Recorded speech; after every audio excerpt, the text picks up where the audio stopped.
వివాహ సమయంలో గోత్రం చూడడం కేవలం పాత సాంప్రదాయమా లేదా దాని వెనుక లోతైన శాస్త్రం దాగి ఉందా? ఈ రోజుల్లో చాలా మంది దీన్ని అంధవిశ్వాసంగా తీసుకుంటున్నారు. కానీ నిజానికి గోత్ర వ్యవస్థ అనేది ప్రపంచంలోనే మొదటి జెనెటిక్ డేటాబేస్ లాంటి సామాజిక నిర్మాణమని చెప్పొచ్చు. ఈ గోత్ర మిస్టరీని డీకోడ్ చేద్దాం. గోత్రం అనే పదం వేదకాలం నుంచి వస్తుంది. ప్రతి గోత్రం ఒక మహర్షి వంశాన్ని సూచిస్తుంది. ఉదాహరణకు వశిష్ఠ మహర్షి, భరద్వాజ మహర్షి, కశ్యప మహర్షి, అత్రి మహర్షి, గౌతమ్ మహర్షి. ఈ మహర్షుల నుంచి పితృవంశంగా వచ్చే వారందరూ ఒకే గోత్రానికి చెందినవారని భావించబడతారు. అంటే గోత్రం అనేది ఒక రకంగా పితృవంశవృక్ష గుర్తింపు వ్యవస్థ అన్నమాట. శాస్త్రీయంగా చూస్తే మగవారి దగ్గర ఉన్న వై క్రోమోసోమ్ తండ్రి నుంచి కొడుకుకు మారుతుంది. ఇది చాలా తక్కువ మార్పులతో తరతరాల పాటు కొనసాగుతుంది.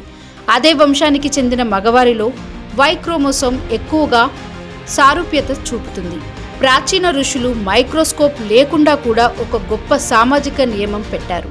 అదే గోత్రంలో సగోత్ర వివాహం చేయకూడదు అని. అది అసలు ఏంటంటే అది ఒకే వై క్రోమోసోమ్ లైన్లో వివాహాన్ని నిరోధించడం అన్నమాట.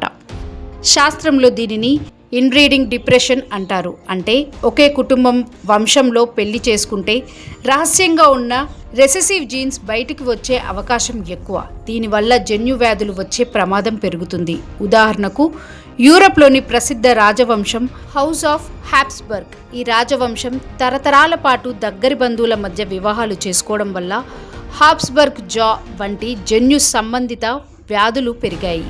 చివరికి ఆ వంశం క్షీణించింది. మన సమాజంలో సగోత్ర వివాహం నిషేధం, సమాజాల మధ్య విభజన, కుటుంబ వంశవృక్షాల స్పష్టమైన గుర్తింపు, ఈ మూడు కలిసి ఒక సహజ జెనెటిక్ ఫిల్టర్ సిస్టమ్ లాగా పనిచేశాయి. లేటెస్ట్ న్యూస్ అప్డేట్స్ కోసం డిస్క్రిప్షన్లో ఉన్న న్యూస్ ఆన్ ఫేస్ వాట్సాప్ ఛానల్ని ఫాలో